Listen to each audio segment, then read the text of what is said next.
Ashmita కర్ణని Telugu television నటి. ఈటీవీలో వచ్చిన పద్మవ్యూహం ధారావాహిక ద్వారా గుర్తింపు పొందిన అష్మిత అనేక ధారావాహికల్లో, చలనచిత్రాల్లో నటించింది. అష్మిత 1980 సెప్టెంబరు 29న రాజస్థాన్లో జన్మించింది. డిగ్రీ వరకు చదువుకుంది. అష్మిత చిన్నతనంలోనే తన కుటుంబం హైదరాబాద్కు వచ్చింది. కళారంగం. అష్మిత అనేక ధారావాహికల్లో ముఖ్య పాత్రలను పోషించింది. 15 సంవత్సరాల నటజీవితంలో 30కి పైగా ధారావాహికల్లో, 15కి పైగా చలనచిత్రాల్లో నటించింది.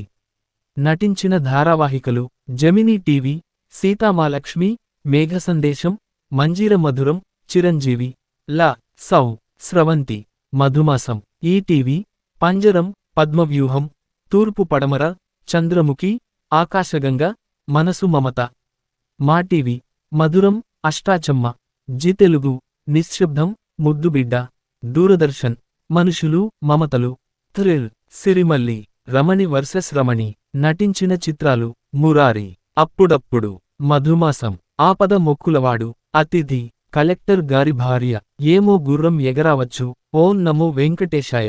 ప్రచార చిత్రాలు: Andhra bank, Andhra Jyothi, Eureka Forbes, వెంకోబ్ chicken.